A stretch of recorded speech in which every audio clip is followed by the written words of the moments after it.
Aujourd'hui, après la première saison, je serais parti à Marseille. Et Molinari, il a dit non. Il y a ce quadruplé contre Saint-Etienne. C'était le grand Saint-Etienne, il jouait la finale de la Coupe d'Europe. C'était un jour où pratiquement tout me réussissait. Il y a ce duo avec Hugo Corionnet qui arrive au FC Metz. C'est comme qu'on était fait pour jouer vraiment ensemble. 1 heure après le match, je l'ai guidé à travers le stade dans la voiture des flics pour qu'ils puissent partir de Metz.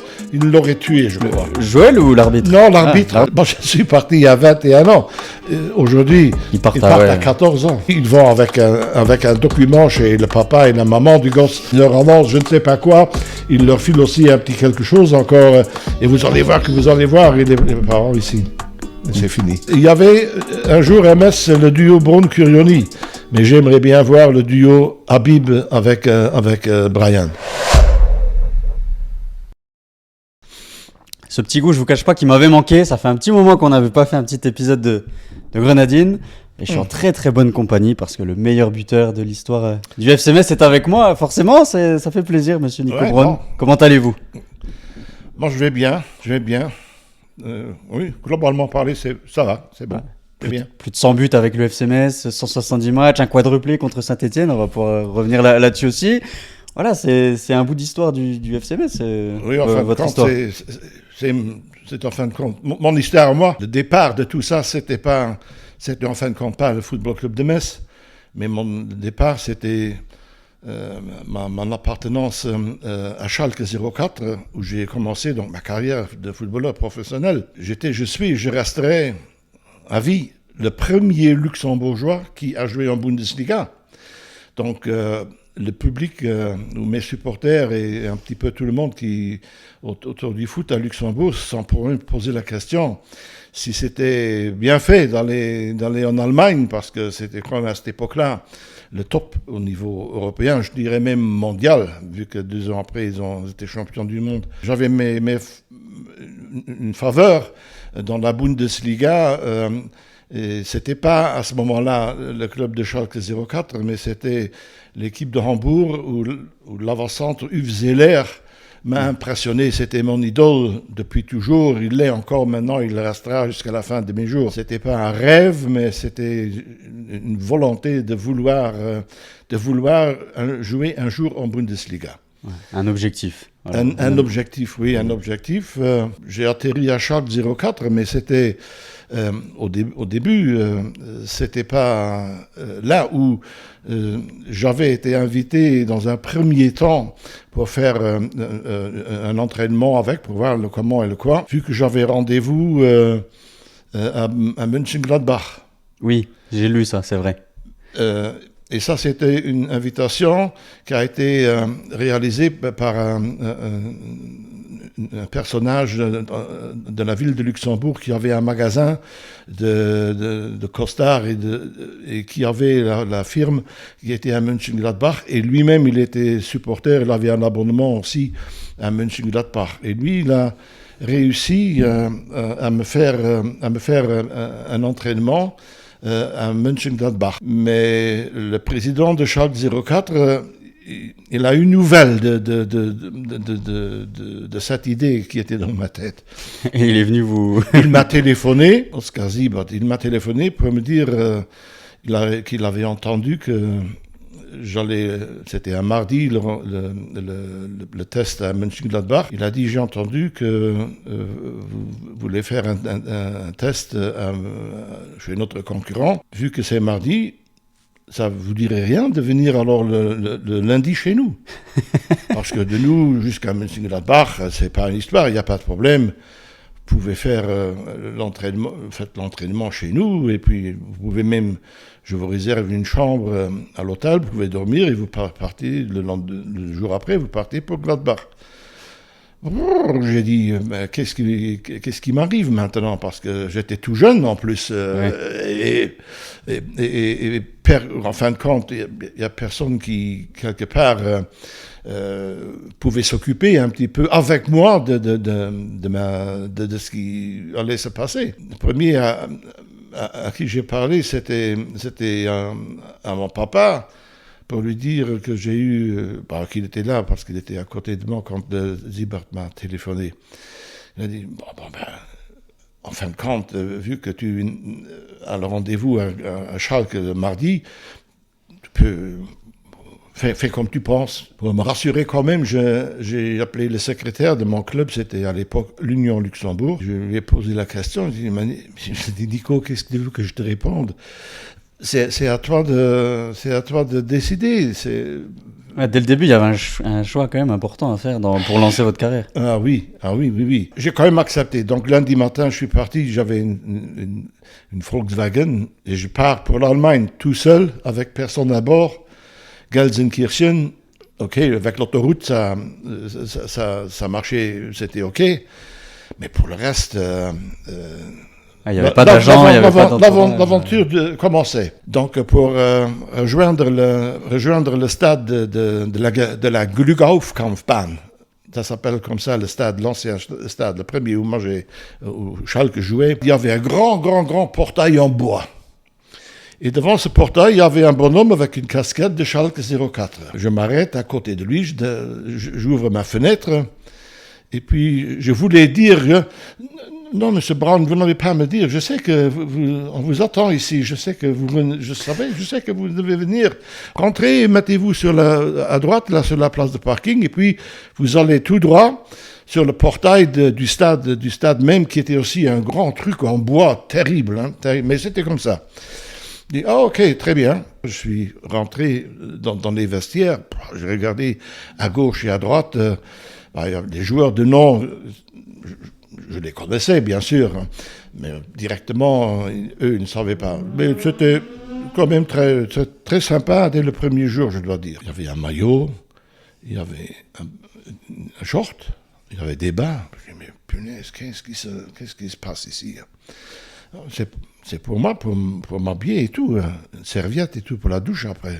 J'ai participé à l'entraînement, et comme toujours dans tous les clubs, à la fin de l'entraînement, il y avait toujours une opposition, l'équipe type, en fin de compte, qui allait le jouer le samedi contre les réservistes et tout. Moi, je faisais bien sûr partie des réservistes, mais j'avais le bonheur de marquer 2 buts à Nick Bourg, le gardien, même aussi de l'équipe nationale. Ok, bon, l'entraînement terminé, je rentre au vestiaire, et puis la personne, comment je pourrais dire, qui s'occupait un peu de tout ce qui est organisation dans la Glügaufkampfbahn, il m'a arrêté, il a dit, Monsieur Brown, après la douche, je voudrais quand même vous voir. Ne partez pas tout de suite, venez me voir dans mon bureau. Bon, j'ai pris la douche, je descends, je vais au bureau. Alors il me dit, alors Monsieur Brown, comment ça vous a... Je dis, comment ça vous a plu? Je dis, écoutez, c'est pas à moi qu'il me faut demander comment ça va, c'est à vous de me dire ce que c'était. Ah ben, c'est tout simple, on vous propose un contrat de 3 ans. Je dis, comment? Vous me proposez un contrat pour 3 ans? Je dis, oui, mais c'est normal. Si vous voulez venir, il faudra qu'on fasse un contrat. Je dis, oui, mais oui. Et dans l'euphorie de ce qui m'arrivait, je lui ai demandé si je pouvais aller à la maison, mon père, pour lui annoncer la nouvelle. Et en plus, pour lui demander, papa, qu'est-ce que je fais? Je dis oui, je dis non, parce que je dois aller demain, normalement je dois aller à Schalke. Est-ce que lui aussi, il était pris à la gorge, parce qu'il ne s'attendait pas non plus à ça. Alors il m'a dit, Nico, c'est à toi de décider, hein. Mais il y a un proverbe qui dit plutôt avoir l'oiseau dans la main que le truc sur le toit. Effectivement, parce que si je dis maintenant pas oui ici, je vais à Mönchengladbach, et pour une raison ou une autre, alors il n'y a pas pour Gladbach et il n'y a rien pour Schalke. Maintenant, il m'offre un contrat de 3 ans, je vais rester ici. Hein. Et dans tout le truc qu'il y a eu, j'ai dit maintenant, il y a une chose, est-ce que vous pouvez, s'il vous plaît, annuler la réservation à l'hôtel où je devais aller dormir avant de rejoindre le lendemain Mönchengladbach? Parce que moi, j'arriverai pas à dormir, je ne sais. Moi, je dois rentrer, je veux rentrer de nouveau à Luxembourg parce que. Il a dit, bon, ça va, il n'y a pas de problème. Alors je me suis remis sur le chemin pour rentrer à la maison avec donc cette idée, avec cette confirmation que j'allais signer dans les jours à venir un contrat. Moi, je n'avais pas 21 ans encore, c'est-à-dire mon père a dû signer à côté de moi, il a dû signer le document. Mais comment on se fait repérer quand on est un jeune luxembourgeois qui joue au Luxembourg? Comment on se fait repérer par les plus grands clubs On avait joué à Luxembourg avec l'équipe nationale un match amical contre les amateurs d'Allemagne. Et Günther Siebert, le président de Schalke, il était au stade. Ah. Et c'est là où il s'est rappelé, quand on lui a téléphoné pour lui annoncer la bonne nouvelle que j'allais à Gladbach. Mais il savait tout de suite comment quoi. Et sur ça, il a dit, alors moi, dites à M. Brown de venir d'abord chez nous. Siebert a dû venir avec le contrat et tout à Luxembourg pour faire signer mon père. Dans la semaine, on avait rendez-vous avec lui. Moi, j'habitais à Valferdange, donc c'était à une quinzaine de kilomètres du centre. Et je lui avais dit que quand il nous a prévenu qu'il venait, je lui ai donné rendez-vous à la gare de Luxembourg et de Luxembourg, on est parti à Valferdange. Mon père tenait un café à Valferdange, Valferdange. Vous pouvez imaginer que le bistrot, il était plein à craquer. Hein, parce que la Bundesliga, les Luxembourgeois, c'était encore aujourd'hui. Mais à l'époque aussi déjà. Hein, les adhérents du Ballon rond à Luxembourg, quand il y avait la Bundesliga, ils étaient près de la télé. Ça, on est descendu, et Siebert était un petit peu, comment on dirait, playboy, un petit peu vie facile, mais très, très sympa. Et respectant le contrat, ce qu'il y avait dans le contrat, il n'y avait pas grand-chose dans le contrat, parce que c'était pas, en fin de compte, à moi de dire ce que je voulais avoir. Hein. Mais c'est tout d'abord d'écouter ce qu'eux, ils me proposaient. Et puis, si jamais l'une ou l'autre chose qu'ils ne proposaient pas, ils auraient dit merci, monsieur Brown, alors ça va, une autre fois. Hein. Donc, vous avez pris ce qu'il y avait, quoi. Le contrat que j'avais, ils m'ont donné 20 000 Deutschmark comme prime à la signature, et le salaire, il était 1500 Deutschmark. Il y avait une bonne partie de jeunes joueurs qui avaient déjà des contrats, qui avaient la même base de 1500. Mais les stars qui jouaient en Ligue 1, en Bundesliga, eux, ils avaient d'autres salaires. Mmh. Et puis, au niveau des primes, les 3, 4, 5 stars qui ont discuté avec M. Siebert au niveau des primes c'est pour la saison. Dans cet arrangement, il était prévu, et ça c'était naturellement pas une mauvaise chose, pour chaque point, en étant au moins 2e ou 3e dans le tableau, dans le truc, on recevait 500 marques par point. Donc ça faisait pour une victoire 1000 marques. Pour moi déjà, c'était avec 1000 marques, je livrais au moins, dans le mois, je pouvais vivre sans problème. Hein. Donc je ne pense pas que dans cette saison-là, on était au-delà de la 3e place. C'était vraiment, on a fini, malheureusement, dans cette saison, on a fini vice-champion d'Allemagne, en sachant quand même que le dernier match en Bundesliga, cette saison-là, c'était à Munich. Et si nous, on gagnait, nous, on était champion d'Allemagne. Tout l'enjeu, c'était horrible, en fin de compte, parce que tu t'imagines, le dernier match du championnat, à Munich encore contre le Bayern, et si jamais tu gagnes, tu fais champion d'Allemagne, c'était bon. Avec tout ce qu'il y avait autour. Ça reste un regret quand même aujourd'hui. Je dis oui et non. Parce que Bayern Munich était vraiment quand même, c'était vraiment le top mondial en équipe professionnelle. Ça, on en a pris 5 aussi dans la nuque. Hein. Mais ce qu'il y avait en plus, c'est que 3 jours plus tard, dans la même semaine, on jouait la finale de la Coupe d'Allemagne contre Kaiserslautern. On restait sur Munich. Et le lendemain, on partait c'était à Hanovre, où la finale. Vu que j'étais le bien-aimé de Stanley Buda, un ailier droit, mais d'une classe exceptionnelle. Mais au niveau de caractère, peut-être un peu spécial. Mais ceci faisait que quand on partait, pour les matchs, et qu'on devait, par exemple, y aller la veille, déjà, il faisait toujours chambre avec moi. Il voulait personne d'autre. Mais j'étais son compagnon. Les 2 saisons, j'étais son compagnon quand on allait jouer, même si on avait à domicile une mise au vert après le dernier entraînement de la semaine, qu'on allait dormir aussi quand on avait un match à domicile, la même chose. Il y avait une histoire de chambre quand on allait jouer à Munich. On logeait dans le numéro 1 de Munich au niveau hôtel.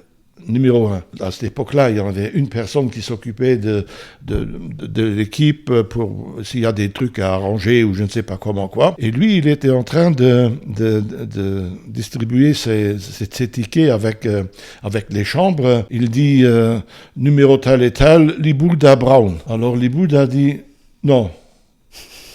L'autre, il lui répond, Stan, tu vas avec Nico. Non, je ne vais pas avec Nico.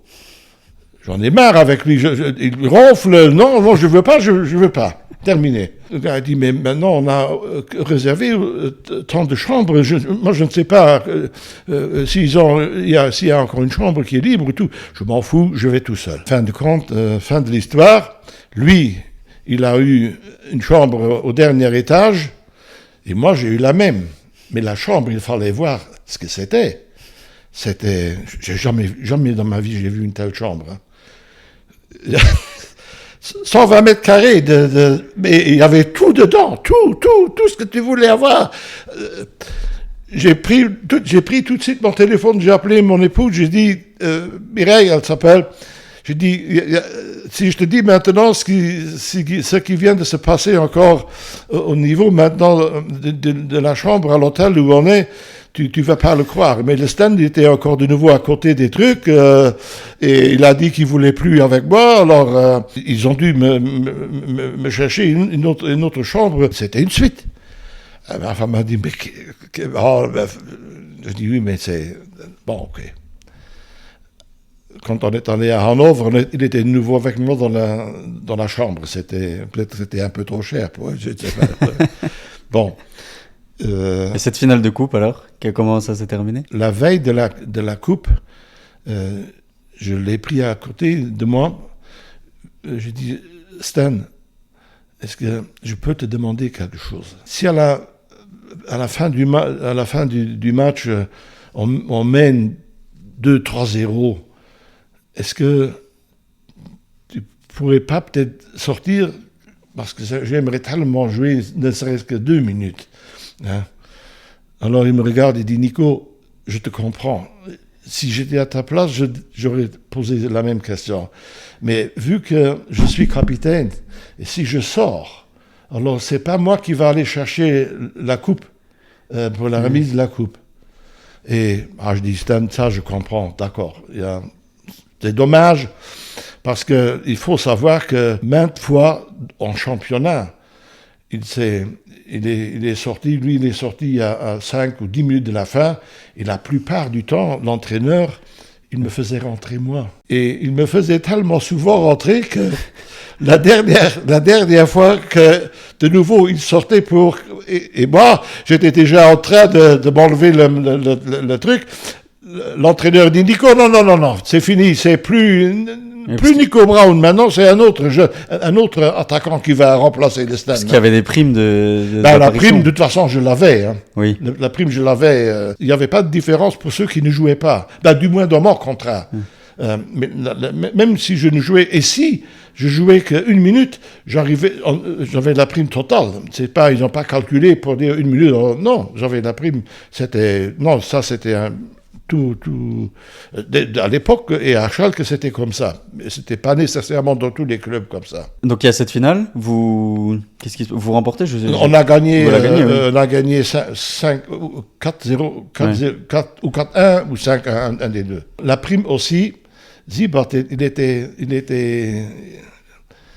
il a donné une somme, et les joueurs, ils ont décidé qui allait recevoir quoi. Ok.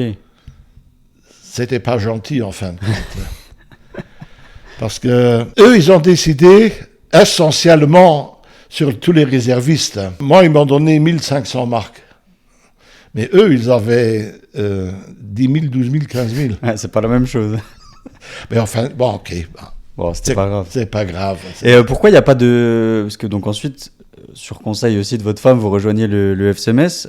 Pourquoi vous ne signez pas dans un plus gros club en Allemagne et pourquoi vous choisissez le FC Metz à ce moment-là? Je sais que Schalke a des problèmes aussi à ce moment-là. Il y a un scandale qui éclate. Il y avait un scandale, oui. Ce qui fait que aussi ça force un peu votre Ils avaient départ. un scandale. Ils avaient un scandale. Mais là-dedans, maintenant, il y a une raison du pourquoi, du choix, de mon choix pour venir quand même à Metz. À Metz, Nestor Cambin jouait. Il était l'attaquant. Et lui, il partait. Il arrêtait. Donc, il cherchait un avant-centre à Metz. Et nous, on avait à l'époque, Gilbert Legrand comme entraîneur de l'équipe nationale. Est-ce que Molinari a essayé de le joindre pour que lui me pose la question? Lui, il m'a posé la question, Nico, est-ce que ça t'intéresserait? Pour aller à Metz, Cambin part, il cherche un avant-centre. Quand j'ai informé mon épouse, elle a dit, Nico, il n'y a pas plus grand-chose à attendre ou à réfléchir. Moi aussi, je me sens plus à l'aise à Metz parce que ici, avec les femmes des joueurs, c'est un peu très spécial, les Allemands. Ça s'est arrangé. Parce que aussi, il y avait une raison. Le début du championnat, j'aurais joué avant-centre parce que Fischer était dans le bain avec les fraudeurs. Mais après la 6e journée, il aurait pu de nouveau recommencer à jouer. Et là, je suis sûr que j'aurais de nouveau perdu un petit peu ma place de titulaire. Et là, à Metz, je l'avais. Donc, ça aussi a aidé à ce que parce que je ne sais pas ce qui serait passé si j'aurais fait ma 3e année à Gelsenkirchen, parce que je voulais être plus ou moins titulaire dans une équipe pour jouer. Avec Schalke, ça aurait été de nouveau un petit peu dur. Peut-être qu'une proposition d'une équipe de Bundesliga ou de 2e Bundesliga qui aurait cherché un avant-centre, ils auraient peut-être pu trouver un arrangement. Ça aurait été possible aussi. Mais en fin de compte, c'était comme ça. Donc, j'ai signé pour Metz. En 73. En 73. Mais dès votre première saison, il y a des matchs quand même marquants. Il y a Rennes, mais il y a Rennes triplé. Et il y a ce fameux quadruplé aussi contre Saint-Etienne dont tout le monde parle. En fin de compte, avant que Saint-Etienne ne vienne à Metz, j'avais quand même marqué déjà une partie de goal. Et Hugo Curioni n'était pas là encore. Parce que Hugo est venu à la reprise. 15 buts avant Saint-Etienne, dont 2 triplés. Oui. Et quelques doublés aussi. Oui. C'est pas mal quand même. Oui. Mais en fin de compte, tout ça ne m'a pas favorisé ou donné un avantage pour dire, mais ok, bien, mais il y a peut-être d'autres intéressés. Et il y en avait. Mais moi, j'avais dans mon contrat, j'avais pas une lettre comme quoi, si ça ou ça ou ça ou ça, le club devrait me laisser partir. Moi, j'avais pas de manager. Oui, pas d'agent. Pas d'argent. J'avais pas d'argent et donc... Vous dites ça par rapport à votre début de saison, le fait que ça a commencé à attirer aussi d'autres clubs? Oui, c'est clair. Le premier qui s'intéressait, c'était Marseille. Oui. Il y avait Skoblar qui jouait à Marseille. Et l'entraîneur de Marseille, c'était le frère de Victor, c'était le frère de Georges Vinca. Victor Zvinka. Non, c'était pas Victor. Victor, c'était le troisième. Il était à Metz encore, Victor.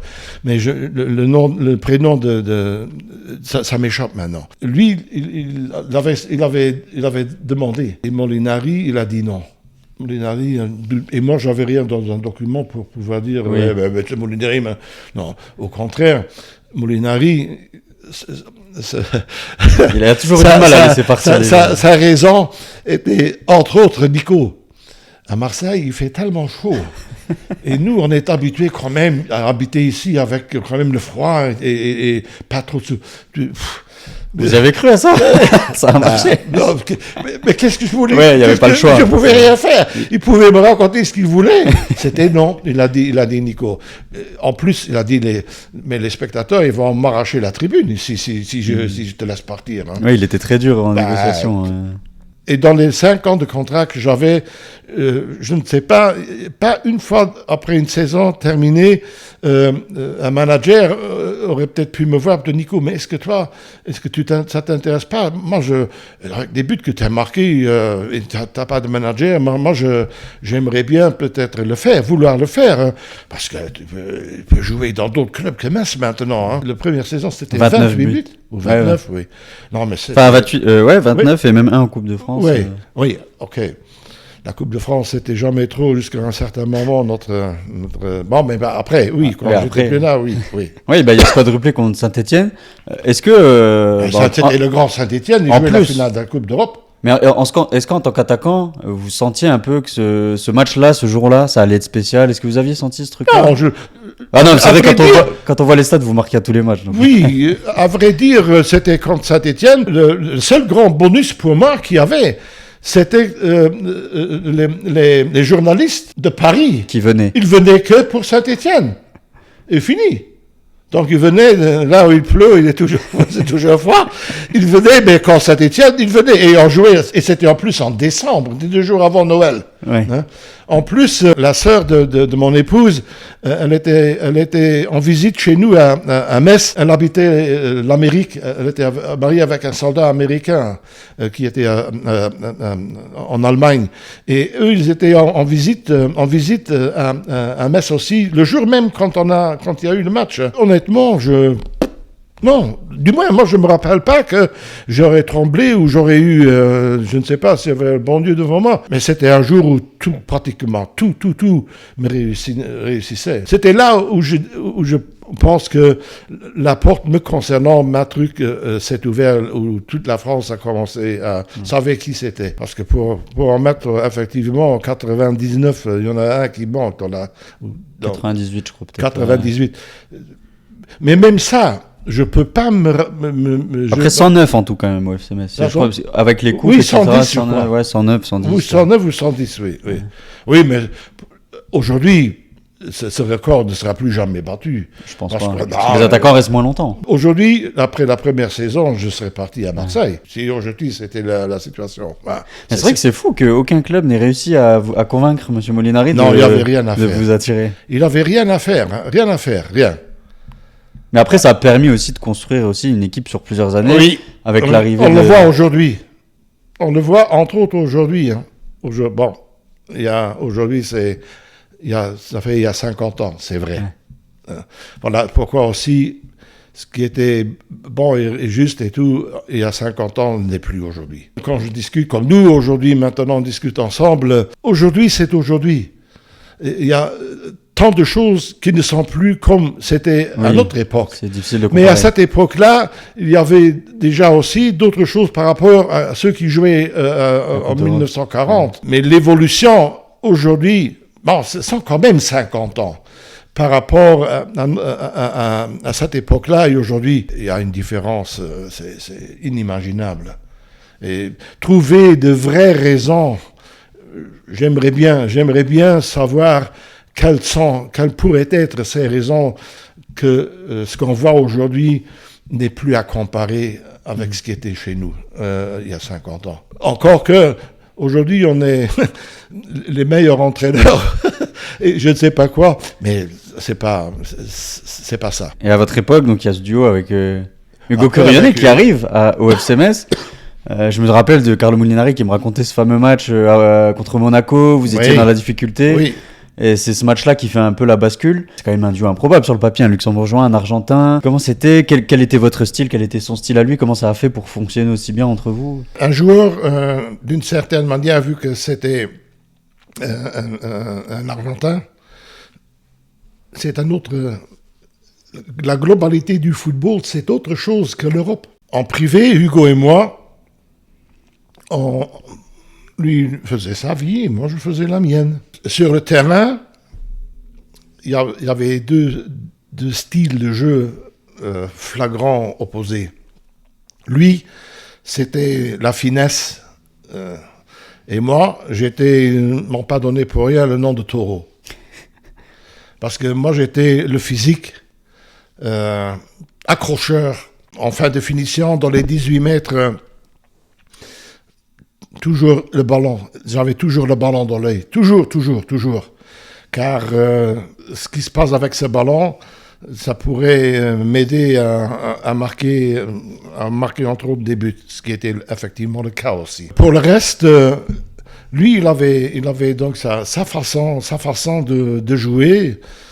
Pour le reste en privé, entre lui et moi, c'était aussi pratiquement comme deux frères, mais pas qui avaient la guerre, mais qui se comprenaient bien.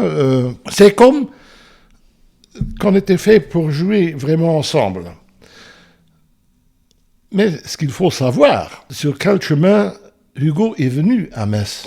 Nantes ne voulait plus. Et Nantes avait essayé à gauche et à droite, d'après les informations que moi j'ai eues à l'époque. Et ils ont aussi contacté M. Molinari. À la mi-championnat, donc en décembre, on est allé jouer avec Metz un match amical en Allemagne, en Sarre ici, c'était pas loin.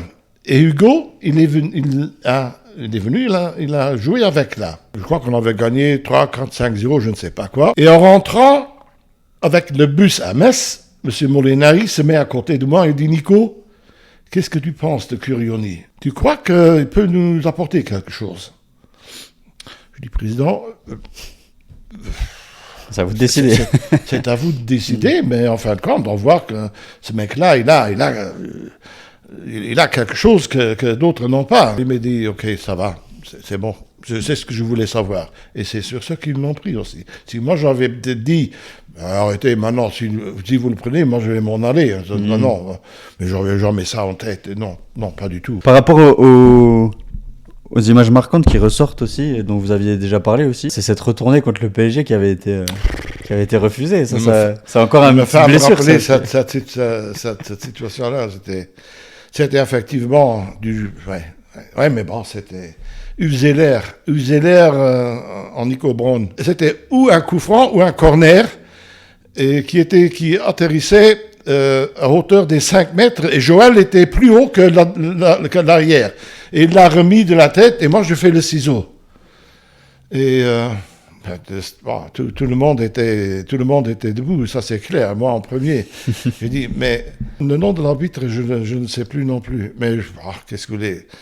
Je lui en voulais pas parce que je l'ai guidé après le match, 1 heure après le match, je l'ai guidé à travers le stade dans la voiture des flics pour qu'il puisse partir de Metz. Il l'aurait tué, je crois. Joël ou l'arbitre ? Non, l'arbitre. L'arbitre. Moi, j'ai pris encore l'arbitre. Tous les deux, on est partis 1 heure après le match. On est allé de l'autre côté, mais sur le terrain même. Et là, il y avait le truc des policiers qui attendaient pour le mettre dedans, pour pas l'emmener en prison, mais pour à l'hôtel. Ouais. Comment est-ce que tu peux analyser un tel but? C'est incroyable. Incroyable. Mais bon, c'était... Parmi les anecdotes aussi que j'ai lues qui étaient assez intéressantes, il y a aussi ce que vous racontez, cette demi-finale de coupe contre Lyon. Franchement, j'ai lu des trucs par rapport à ça, au niveau de la préparation du match, qui serait impensable aujourd'hui, d'aller faire des repas le jour du match. Criminel. Le président de Strasbourg nous avait invités. Moi, je crois que c'était à midi, le jour du match même. Mais ça a pu être aussi la veille. Mais c'était un tohu-wabohu incroyable. Là. On était au truc de sport de Adidas, près de Strasbourg. C'était pour jouer contre Lyon, la demi-finale. Oui, c'était la demi-finale contre Lyon. Et ça se jouait à Strasbourg. Et ce qu'il y avait, c'est qu'il y avait un orage qui s'annonçait en l'air. Moi, j'ai prié Dieu, je dis, mais ouvre le bac, Satan, parce que nous, on va jamais gagner ce truc ici. Jamais. C'était effectivement un des plus mauvais, mais un des matchs où c'était oublié au plus vite, d'autant plus que 15 jours après, on les a joués à Metz. J'ai de nouveau marqué mon but, naturellement, et on les avait battus en championnat. Oh là là, non, ça c'était... Le but, le ciseau, et la demi-finale de la Coupe de France, c'était Ouais, mauvais souvenir. Oui, mais la préparation, elle était nulle. Pour une équipe professionnelle, aujourd'hui, mais c'est impensable. d'accepter. C'était gentil du président de Strasbourg. Mais en fin de compte, là, c'est les équipes tranquilles. Et c'est vrai que je vois là, contre l'Olympique Lyonnais, cette saison-là, 2 doublés à chaque fois en championnat. Ouais. Ça, vous avez réussi, tant qu'on est sur les stats, d'une saison à l'autre. Donc, il y a cette première saison à 29 buts. Après, la deuxième, il y a un peu moins. Je crois que c'est 17 buts. Oui. La troisième, 16 buts. Après, vous remontez 22 aussi. de nouveau, oui. Comment vous expliquez que ça a un peu fluctué comme ça Très, très difficile. Je ne sais pas. Après 29 buts, je pense que c'était aussi... J'étais jamais blessé gravement les 5 années. Mais je ne sais pas pour quelle raison. Hugo avait naturellement aussi une partie des buts. Donc, il vous a volé quelques buts du coup. Oui, c'était son devoir aussi. Et comment vous expliquez que peut-être à Metz, vous n'avez pas réussi à jouer un peu plus le haut du classement Je ne sais pas non plus pour quelle raison. On prenait peut-être pas toujours de chaque saison des renforts, besoin ou pas besoin. L'équipe était en général comme si on était 15-16 frères. Les joueurs qui venaient de l'extérieur... C'était dur de s'intégrer peut-être. Je ne sais pas trop, mais je crois quand même que une partie de la réussite de ce groupe, c'était Molinari avait quand même réussi à faire venir 3-4 joueurs qui étaient plus ou moins fin de carrière, qui donc étaient en train de préparer leurs adieux dans le professionnalisme. Coustier, Beta, Osknecht, ce sont tous des joueurs qui avaient encore 2-3 ans à jouer. Et c'était une bonne décision parce qu'à côté, il y avait moi, il y avait Hugo, il y avait Battiston, il y avait Zégnier, donc plus jeune. C'est ça qui était un petit peu notre force à cette époque-là. Est-ce que ça a fait aussi que on pouvait pas toujours aller plus haut, ouais. Aller peut-être. En plus, effectivement, Metz, malheureusement, il le montre maintenant depuis beaucoup d'années. C'est l'ascenseur. C'est comme maintenant aussi, c'est encore autre chose. C'est encore différent. Ouais. Et parmi les joueurs là, que vous citez ou que vous avez connus pendant ces 5 années-là, c'était qui les joueurs peut-être avec qui vous avez le plus de facilité à se trouver, qui vous servait le mieux? Je sais qu'il y a eu également Tota, par exemple, à cette période aussi, que ça fonctionnait bien. Je ne pourrais pas citer le nom de l'un ou de l'autre spécialement avec le jeu en ce qui me concerne. Je crois que le groupe savait comment il fallait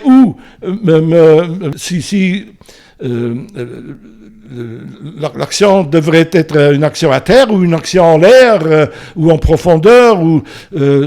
C'est peut-être un automatisme qui était sans que spécialement maintenant aux entraînements on aurait travaillé là-dessus. Non, ça c'était pas effectivement ça c'était pas le cas. Mais c'était peut-être pas un besoin. Donc, aujourd'hui, peut-être que c'est hyper important parce que ils font ils cherchent de faire des nouveautés, soi-disant, dans le jeu pour que, peut-être, je ne sais pas, quand on voit aujourd'hui, par exemple, sur les corners, moi je peux pas me rappeler qu'on avait une telle guerre à mon époque dans les 18 mètres. Mais c'est ce qu'on voit aujourd'hui, mais c'est plus du football, c'est du rugby. Non, sincèrement.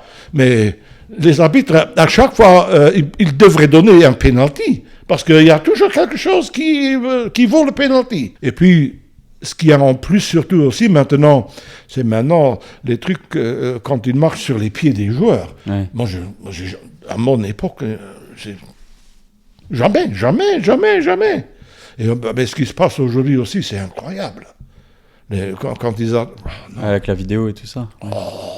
C'est pénible. Ah oui, mais c'est... Et vous avez cité Battiston, c'est un joueur qui a connu quand même l'équipe de France, etc. Parmi tous ces joueurs-là, et même peut-être Battiston en particulier aussi, est-ce que vous avez senti que tel ou tel joueur pouvait aller très haut Oui. Battiston, Bernard Zégnier, oui. Pourquoi parce que Bernard Zégnier a aussi connu l'équipe de France, Marseille, oui, exactement, Bordeaux. Oui, voilà, parce qu'ils avaient tout pour vraiment tenter leur truc au summum du football professionnel. Oui. Par rapport à la vie de groupe aussi, j'aimerais un peu savoir comment ça se passait aussi. On m'a raconté un petit truc aussi avec Patrick Rémy. Vous aimiez bien venir aux entraînements avec des maillots de clubs anglais. C'est quoi cette histoire? Apparemment, vous étiez fan des clubs anglais. Vous aviez aussi eu un maillot en jouant contre l'Angleterre. Et apparemment, des fois, vous veniez à l'entraînement avec des maillots de clubs anglais. C'est vrai, ça, ou pas? Oui, je crois que j'ai reçu le maillot de Kevin Keegan. Et ce maillot-là, vu que l'autre, il me faisait toujours un truc contre il était le football anglais. C'était vrai, effectivement, Patrick, il aimait ce foot. Je l'ai amené avec... J'aurais peut-être pu le garder aussi, mais je dis que je lui donnais à lui. Il était vraiment. J'aurais un très très très bon contact avec Patrick Rémy aussi. Aujourd'hui, je pourrais m'imaginer qu'il pourrait aussi jouer encore avec le groupe qu'il y a maintenant, sûrement. Oui, lui c'était l'Angleterre, c'était son idole qui gagne. Oh là là. On le chambrait naturellement toujours aussi mais j'avais demandé le maillot à Keegan et il me l'a donné et je lui ai donné c'était pour Patrick. Je lui avais dit je te ramène ce maillot. C'était peut-être une époque où il y avait beaucoup, le groupe sortait beaucoup, était très soudé comme vous le disiez. Il y avait des sorties. C'était peut-être, il y avait plus de proximité aussi peut-être avec les supporters. Est-ce que vous alliez souvent à la rencontre des supporters? Comment c'était? Effectivement, ça c'est quelque chose. Bon, aujourd'hui, est-ce que ça se fait encore aujourd'hui? Je ne sais pas, aucune idée. Mais à mon époque, je me rappelle que très souvent, je suis allé en privé dans des familles des supporters, donc qui organisaient une soirée chez eux à la maison où ils m'invitaient. Maintenant, je ne sais pas si d'autres l'ont fait, mais moi, je l'ai fait. Moi, je l'ai fait très souvent. J'étais très proche des supporters, très très proche. Ils m'aimaient et moi je les aimais. Donc, ça a été dur de partir de Metz du coup, parce qu'il y a vos 2 dernières saisons, 23 buts, 12 buts, après vous arrivez à la fin de votre contrat. Ce qui était dur, c'est qu'en fin de compte, ils m'ont jamais, M. Molinari m'a jamais demandé, vers la fin de mon contrat, j'avais donc 5 ans, il m'a jamais demandé en cours de route vers la fin une proposition d'un nouveau contrat. Sûrement que j'étais un peu déçu, mais bon, c'est ça qui a me laissé entraîner, de jeter, d'ouvrir la porte maintenant, parce que moi je voulais quand même continuer à jouer en pro, de regarder, de voir et tout. Et c'est là où, en fin de compte, en France, il y avait aucune... Il y avait personne, alors que vous aviez 28 ans, vous sortiez de 5 bonnes saisons quand même. Oui. Et c'est bizarre, comment vous expliquez ce qu'il n'y avait pas je n'ai... les 2 dernières saisons, la dernière était peut-être... celle qui est un peu moins bonne. En termes de stats, en tout cas. Mais... Oui. Mais là, c'est en fin de compte la Belgique qui s'est manifestée. Charleroi et pas Anderlecht, enfin pas le Standard, pardon. Le Standard, oui, mais moi, j'ai pas accepté leur proposition. Ça a regret aussi, ça. Mais qu'est-ce que j'avais en tête ce moment-là, je ne sais pas.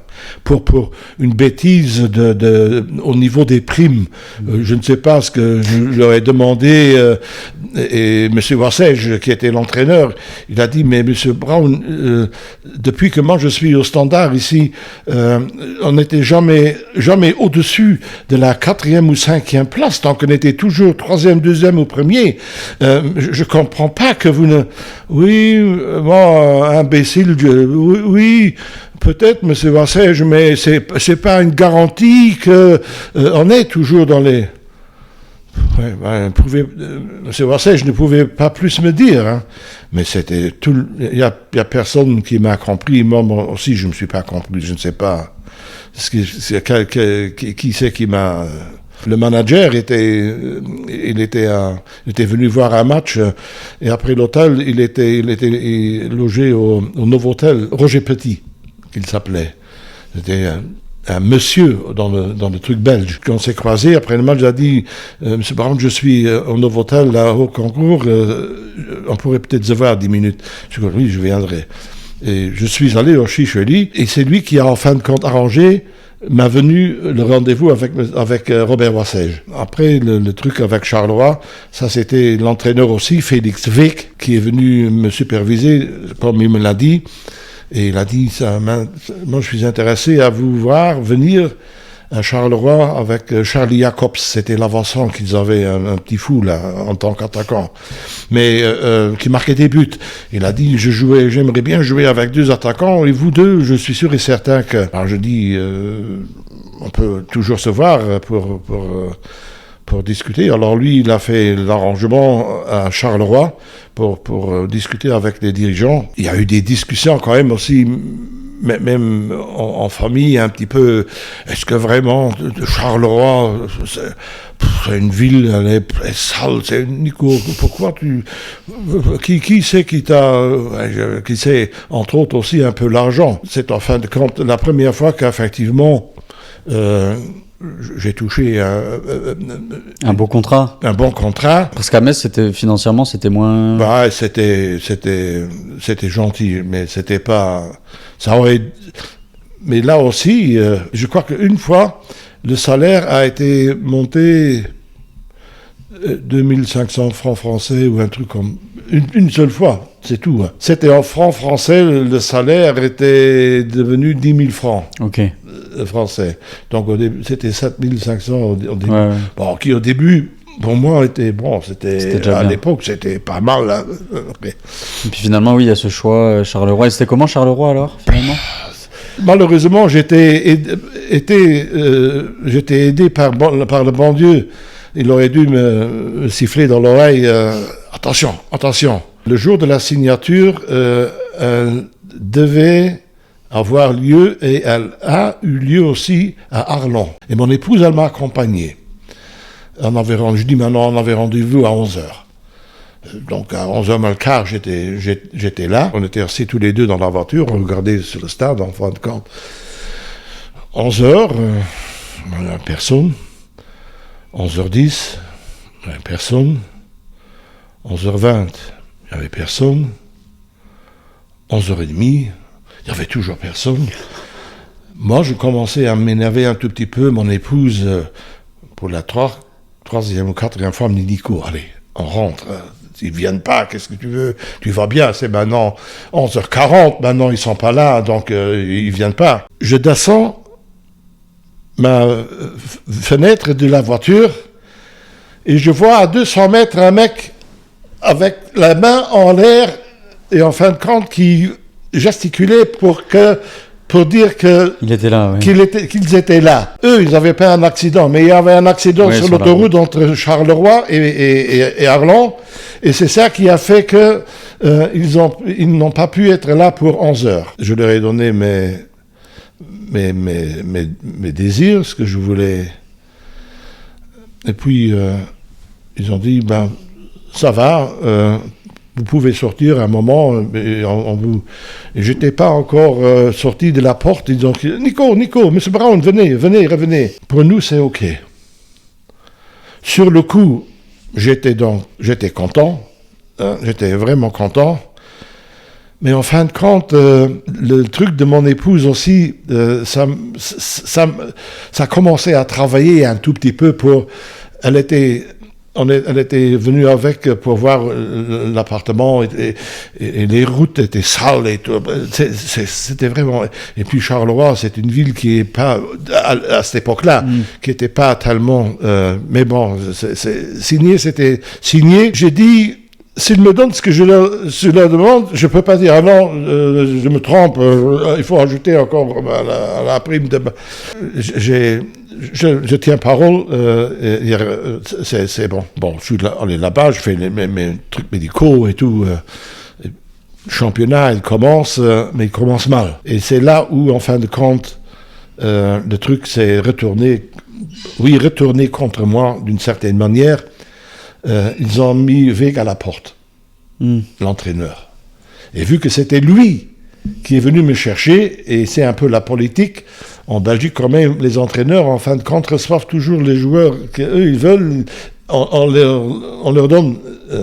Mais malheureusement, j'ai joué, mais c'était pas le Nico Brown de Metz. Et en plus, quand ils l'ont mis, lui, à la porte, j'ai dit, ça c'est le début de ma fin. Ça pourra pas marcher. Encore que, les efforts que je faisais, j'ai fait 2 ans à Charleroi, les efforts que j'ai fait en deuxième mi-temps, en deuxième saison, à tous les niveaux, au niveau entraînement, au niveau culinaire, c'était tellement fort que Metz est venu jouer à Saint-Étienne en championnat, et nous on était encore avec les Belges, on était encore en préparation de saison. Et on était à côté de Saint-Étienne. On est allé avec le bus, on est allé voir le match. Et en descendant du bus, je vois du FC Metz l'ancien, c'était Guy Wagner, le journaliste. Je crois que j'ai déjà entendu le Guy nom. Wagner, c'était un truc au niveau des journalistes avec Pierre Albert au Football Club de Metz. Je vais chez Guy Wagner, je dis « Ah Guy, ça va ?» « Mais qui êtes-vous » Je dis « Guy, qui êtes-vous ?»« Mais tu es fou ou quoi? Tu ne me connais pas? Reconnais pas? Nico Braun. »« Oh, mais qu'est-ce que t'as fait ?» Je dis « Mais qu'est-ce que j'ai fait? Je sais que j'ai maigri, Guy. Mais est-ce que ça a fait que tu ne m'as pas reconnu maintenant ?» Ah non, mais je dis, je t'aurais pas. Mais quel poids tu fais? Je dis, maintenant, je fais 78 kilos. Et mon truc était 80-82. C'était mon poids de normal, toujours. Mais pour dire quel effort que j'ai fait avec ce... Mais le nouvel entraîneur, c'était un Italien qui tenait en plus un bistrot à Charleroi. Donc, et dans ma tête, je dis, l'un avec l'autre, des supporters, et dans le bistrot, ils vont dire, Brown, où est-ce que vous allez... Et lui, il n'était pas fort assez pour me donner quand même plus longtemps la chance. Et ça, c'est ça qui a fait que, heureusement, je pouvais... Ils m'ont laissé partir à ce moment-là à Thionville. Thionville, j'allais y venir, vous êtes revenu en France finalement. C'est ça, heureusement, je dis, pour ça, je prie Dieu que Roger Hoffmann m'a pris. Effectivement, parce que moi, je ne sais pas ce que ça aurait donné si j'aurais peut-être trouvé autre chose, je ne sais pas. Mais Charleroi, c'était le début de la fin pour moi. Après, il y a quand même une belle histoire à Thionville où vous faites... Oui, absolument. Deuxième division, vous êtes premier à la trêve. Exact. Et c'est à la trêve, 2 jours avant Noël, où Roger Hoffmann me fait venir dans son bureau pour me dire « Nico, j'ai une mauvaise nouvelle pour toi. » Je dis « Mauvaise nouvelle, pourquoi Prési? Je peux plus te payer. » J'ai dit « Vous pouvez plus me payer. » Comment? J'ai plus rien. C'est plus possible. Tu peux garder l'appartement où tu habites, où tu loges, ça je paye, mais salaire et tout, je peux plus. Donc, je t'ouvre la porte, tu peux partir maintenant ou à la fin. Oui, surtout maintenant, où tu peux faire ce que tu veux, tu peux rentrer aussi au Luxembourg, si tu veux, je demande rien. 2 jours avant Noël, je suis rentré à la maison pour dire ça à ma femme, je peux pas vous dire. Et là, ma femme a dit, Nico, de suite à Luxembourg. De suite à Luxembourg, on va pas attendre de rester collé ici. D'un côté, j'aimerais bien rester ici pour qu'ils doivent payer tous les mois maintenant encore le loyer de l'appartement, quitte à ce qu'un jour viendra peut-être aussi et qu'il pourra plus payer celui-là. Mais on va rentrer tout de suite à Luxembourg. Elle aussi, elle a dit, Gordon, il peut maintenant aller à la maternelle à Luxembourg, mais on reste plus ici. Non, on reste plus ici. Et vous êtes retourné dans votre ancien club, qui est aujourd'hui le Racing. Oui, avant que ma carrière professionnelle ne commence, j'étais à la recherche d'un emploi à Luxembourg déjà. Et c'était la Banque internationale à Luxembourg où beaucoup de dirigeants de l'Union Luxembourg travaillaient à la banque, à la BIL. Donc, au rendez-vous, quand je suis allé pour rejoindre à la BIL, le chef du personnel, il m'a dit Nico, soyons honnêtes l'un vis-à-vis de l'autre. Je sais et j'entends que ça t'intéresserait de faire une carrière professionnelle de footballeur, ce que je te souhaite. Mais alors, est-ce que ça sert à quelque chose? Est-ce que tu viennes maintenant 1, 2 ou 3 mois à la BIL et s'il y a un contrat, alors tu pars. Je dis, oui, je vous comprends.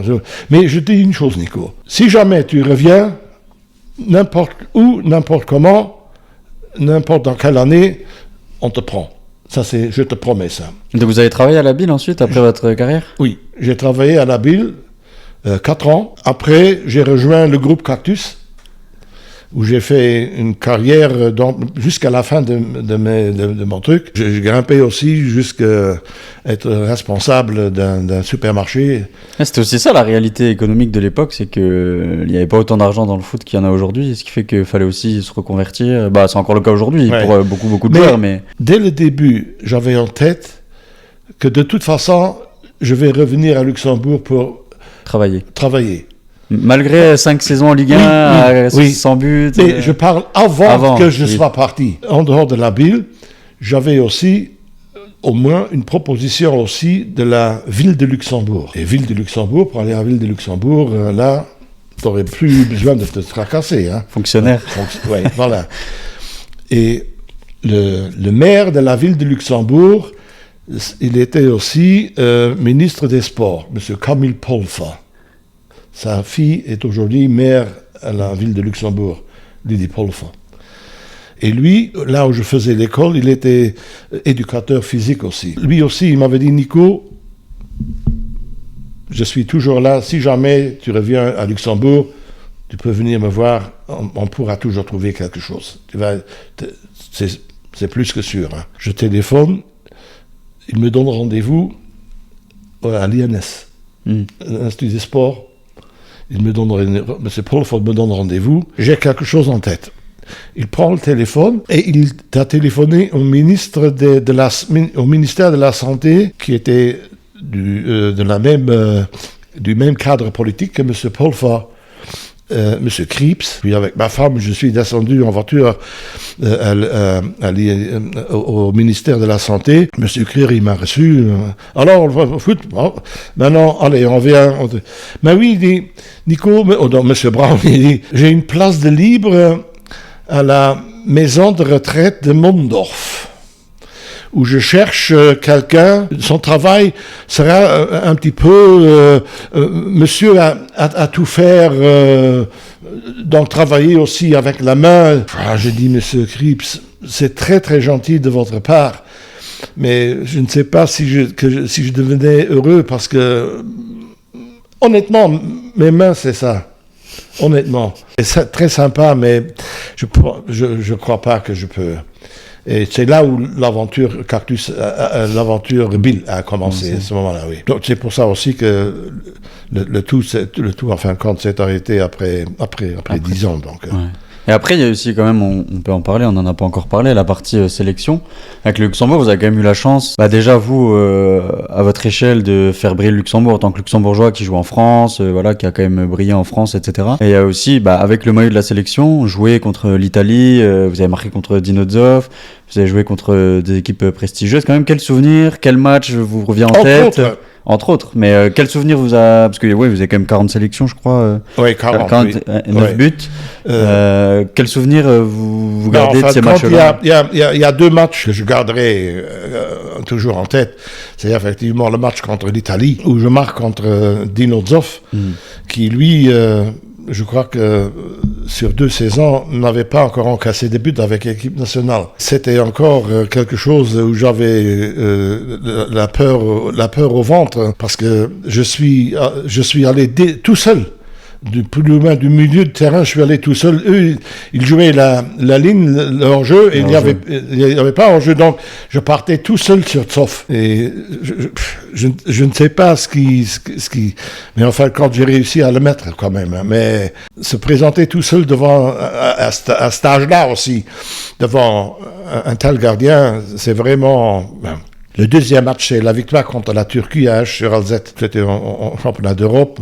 La victoire de 2-1, où j'ai marqué aussi avec Gilbert Dussier. Nous deux, on avait marqué les 2 buts. Ce sont en fin de compte deux matchs auxquels je me rappelle toujours. Il y a 2 choses.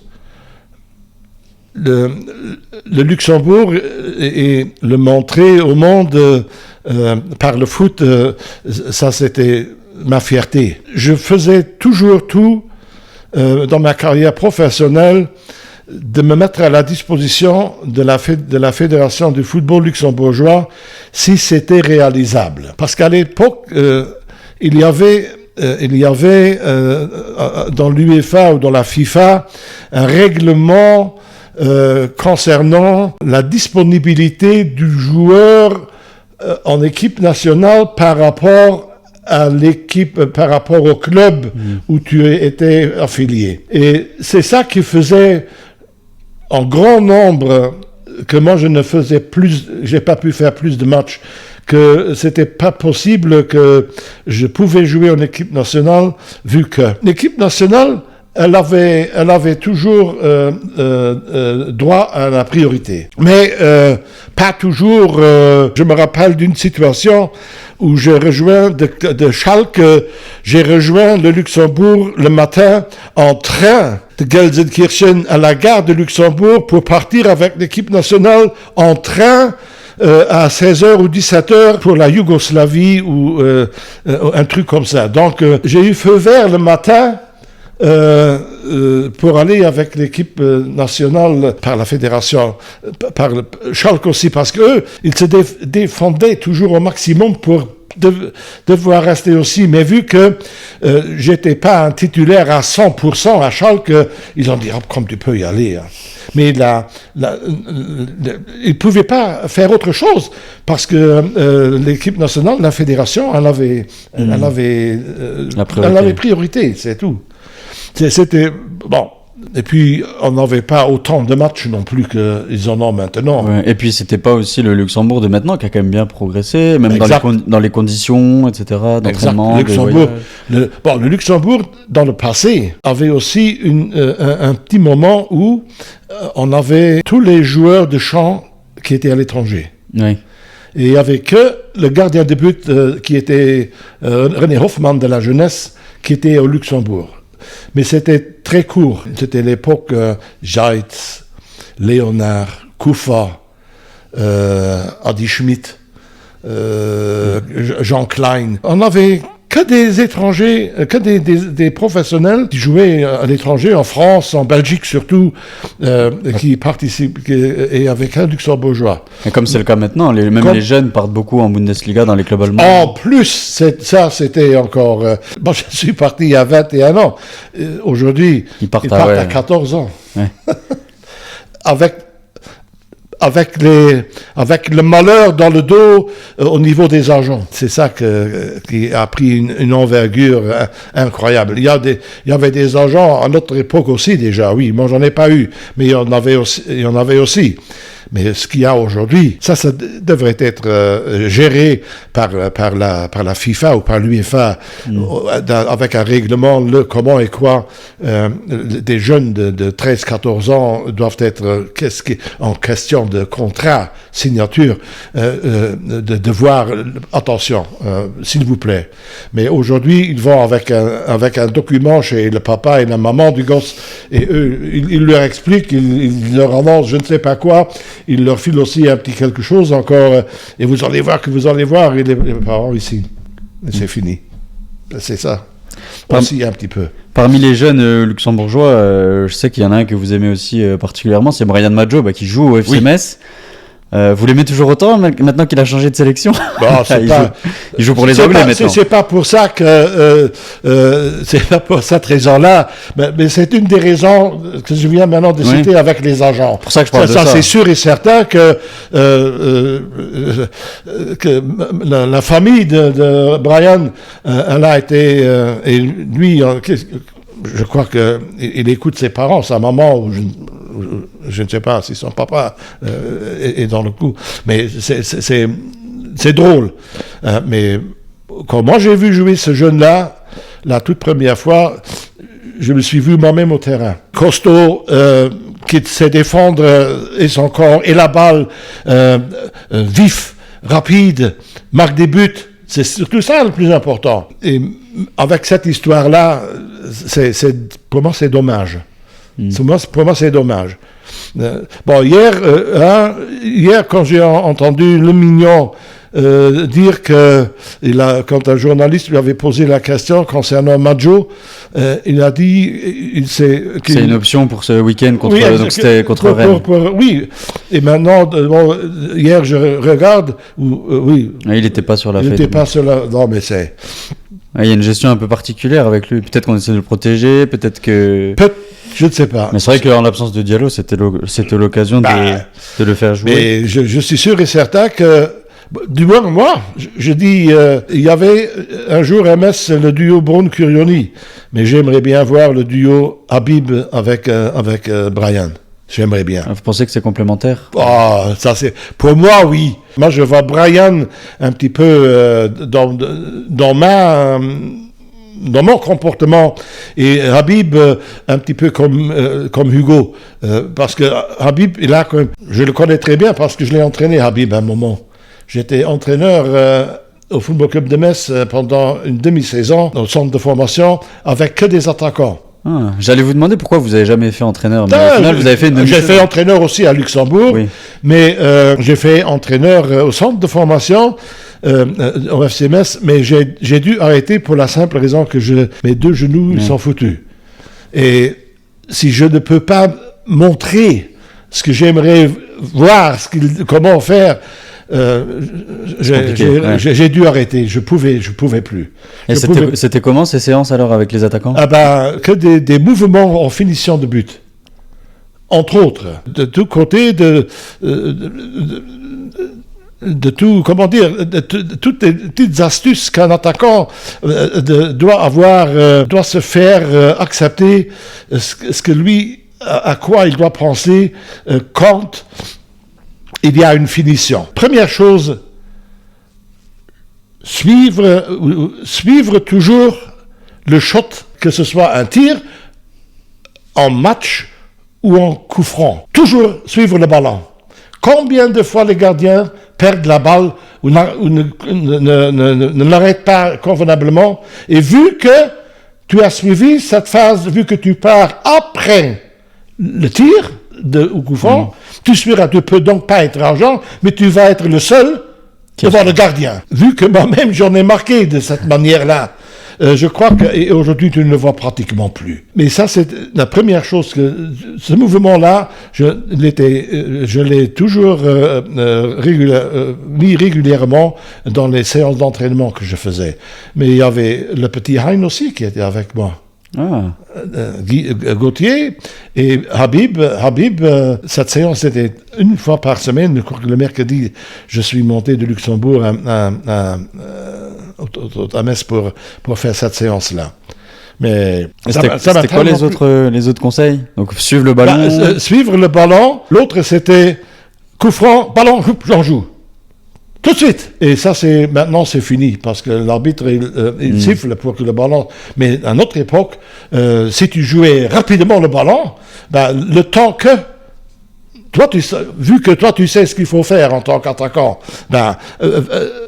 dès la finition, hop, ou même un petit peu plus loin, mais si l'occasion se présente que à la place du coup franc qui a lieu, vous jouez, pour des balles, vous jouez, il n'y a pas de discussion, il n'y aura peut-être même pas de carton, vu que, mais aujourd'hui, c'est une mission impossible. Ils l'ont fait hier, contre Rennes, à un moment, sur le côté droit, ils ont joué vite, ça a donné une action, ça a donné une occasion.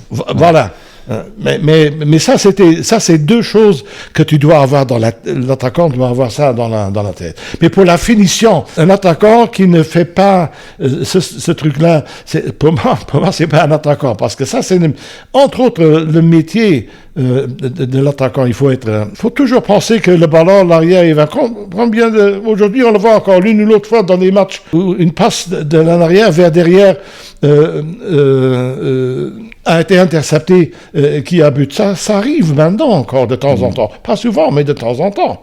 Savali en a mis comme ça l'année dernière, sur des passes en retrait, mal appuyées. Exact.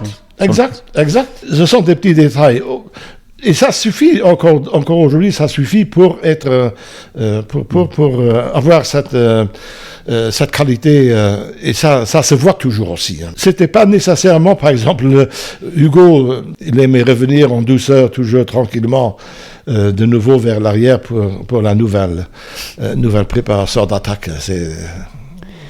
Souvent on a dû arrêter l'action parce que lui, il revenait d'une position de hors-jeu qu'on ne pouvait pas jouer avec lui.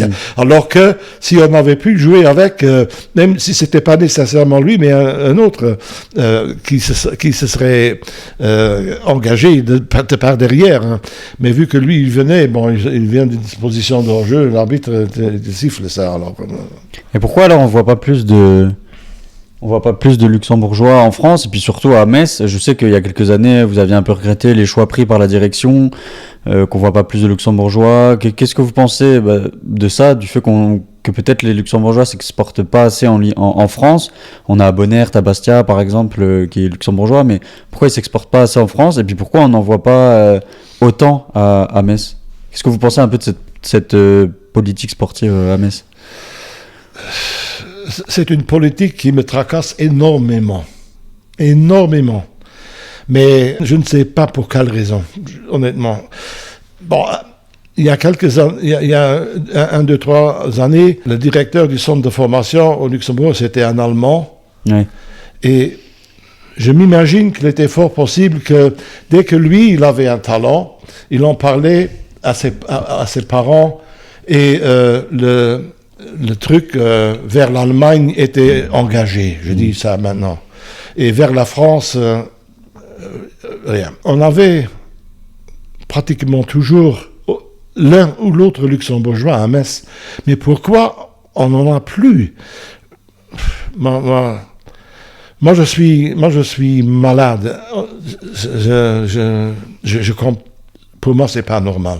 Et vous pensez qu'en termes de niveau, parce que ceux qui sont passés par Metz les dernières années, il y a eu Chris Phillips, il y a eu Laurent Jans, c'est des joueurs qui n'ont pas forcément joué dans les premières divisions du championnat européen. Peut-être que quelque part aussi, il y a cette idée de c'est un peu en dessous de ce qui se fait en France, donc on va pas aller les chercher, alors qu'il y a potentiellement, on le voit avec Maggio, il y a potentiellement des pépites à aller chercher. Mais ils ont fait une mauvaise opération avec un des frères Thiel. Et c'est vrai qu'il y a Vincent Thiel aussi dans les derniers à être passés. Est-ce que cet événement-là fait que... Alors, faisons attention avec les Luxembourgeois. Il doit y avoir une raison, car quand même, il y en a en équipe nationale maintenant au Luxembourg qui ont le gabarit pour pouvoir jouer à Metz. Vous pensez à qui, par exemple? Moi, j'avais en tête, là, à la mi-championnat, Olesen, qui était à Cologne, qui est parti en Suisse. Un milieu de terrain, à coup sûr, il aurait été dans le cadre, même si peut-être au début, il aurait, pour une raison ou une autre, pas tout de suite, mais c'est quelqu'un qui... Rien que de ne pas penser à c'est ça où le mal il est. Pour moi, il ne pense pas à ça. Aussi le départ de Laurent Jans. Je regrette. Laurent n'est sûrement pas maintenant un super joueur techniquement, mais c'est un gars sur lequel tu pouvais compter. C'est un joueur d'équipe. Aujourd'hui, ce n'est plus non plus nécessairement le cas en équipe nationale. Il faut qu'il commence à penser aussi à se retirer doucement. Parce que là, l'une et l'autre fois, mais c'est un gars qui se donne. Mais pour moi, qu'il n'ait pas réussi vraiment à s'imposer à Metz, moi, je crois qu'il y a d'autres raisons. Je crois qu'il y a d'autres raisons.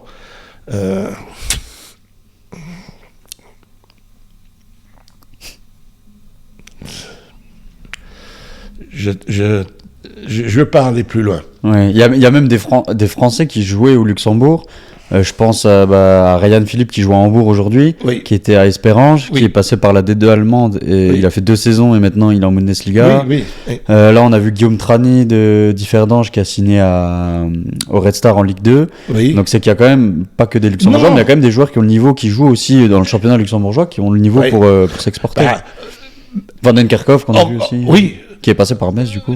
Oui, oui. Mais lui, Van de Kerkhoff, quand il est venu, moi je l'observais et je l'aimais bien. Mais maintenant, en fin de compte, j'ai perdu cette confiance en lui. C'était plus le même Van de Kerkhoff qu'il y a un an encore. Hein. Pour quelle raison? Mais peut-être parce qu'il n'était pas titulaire. Il doit y avoir. Mais la première saison qu'il a fait, moi là ils en ont pris un qui est vraiment. D'ailleurs, il était le meilleur joueur en Ligue 2 cette saison-là quand il est venu à Metz. Oui, avec Bastia. Donc, non, mais là, c'est vrai aussi, c'est plus le même. Mais il doit y avoir vraiment des raisons. Mais n'empêche que je vois aussi un petit peu le côté intérêt des Luxembourgeois. Comment est-ce que vous pouvez arriver à les faire venir à Metz s'il n'y a pas de Luxembourgeois dans l'équipe? Et que très souvent encore, tu veux avoir des sponsors de Luxembourg. Moi, j'y étais avec l'ancien secrétaire du FC Metz il y a quelques années. Bon, quand il y avait Laurent encore. Mais maintenant, tu vas voir qui. La première question qui viendrait peut-être de ce groupe, mais rappelez-moi voir les noms des Luxembourgeois qui jouent maintenant à Metz. Boulement, il y en a un qui n'est plus luxembourgeois maintenant. On en a au centre de formation et tout ça, mais avec talent. Mais est-ce que vous pensez quel intérêt nous on a? Ça c'est ça qui fait que. Mais vous pensez qu'on mise trop sur Génération Foot à Metz et pas assez sur les Mosellans, les Luxembourgeois? Moi. Gauthier, il était parti aussi, il revient sur Metz. Il y en a un autre qui était aussi, entre autres, à Schalke 04, qui était aussi, je crois, dans mon groupe, quand j'ai fait les attaquants, qui était à Nantes. C'est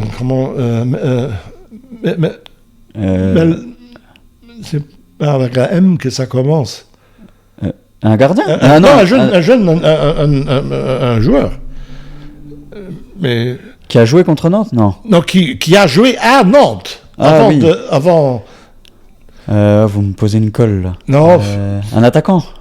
Ouais, je crois que c'est un offensif, oui. Un offensif, oui. Un petit rond, un petit costaud, là, je crois. Si je le vois encore, il y a quelques années maintenant. J'ai un trou de mémoire peut-être rond dans les... Mais je défends encore aussi aujourd'hui que dans la grande région que nous on a, et la grande région, je vois peut-être aussi, j'inclus, why not, les frontières, l'Allemagne, la Belgique, mais surtout la France, l'Est de la France ici. On va quand même pas me dire que là-dedans, il y a des joueurs qui ont des talents et qui pourraient aussi faire l'affaire du Football Club de Metz par rapport à certains qu'on voit aujourd'hui, entre autres. Mais là, je peux pas dire grand-chose. Pour finir sur une note un peu plus sympa quand même, j'ai vu quand même que votre fils avait été aussi international luxembourgeois. C'était une fierté, ça aussi, j'imagine, de le voir réussir. Oui. Vous l'avez poussé là-dedans ou c'est lui de lui-même qui a marché sur les traces de son père? C'est lui. Lui, c'était pas Nico Braun. Ah. Mais techniquement, il était fort, c'est vrai. Gordon, il avait tout pour, mais bon. Ouais, il a quand même fait sa petite carrière aussi. Voilà, il a fait son parcours. Oui. Bon, il fait son chemin quoi. Aujourd'hui, sur ce qu'il fait. Ouais. Nico, merci d'avoir pris le temps de passer ce moment. C'était avec plaisir. Très agréable. J'ai pris beaucoup de plaisir à vous entendre raconter votre parcours. C'était très très enrichissant, très intéressant. Je pense que ça va plaire aussi à tous ceux qui ont regardé cette émission et qui sont encore là jusqu'à la fin. Voilà, c'était l'occasion de laisser une trace et de raconter un peu votre votre histoire. J'espère que ça vous a plu aussi. Oui, bien sûr que ça m'a. Oui, je ne savais pas ce qui m'attendait, mais en fin de compte, une fois parti, je peux me relâcher, oui. De temps en temps, c'est un relancement peut-être aussi un petit peu plus délicat, mais en fin de compte, dans mon cœur, c'est tous ceux qui me connaissent, ils savent que je suis un brave, je suis. Mais merci beaucoup aussi ça m'a fait plaisir aussi. Je suis content que ça vous fasse plaisir. On va se laisser sur ces belles paroles. J'avais du mal à trouver, mais en fin de compte, on a trouvé. Dites-moi en commentaire ce que vous avez pensé de cette émission. Et puis, on se retrouve très bientôt pour un nouvel épisode de Allez. À la prochaine. À la prochaine.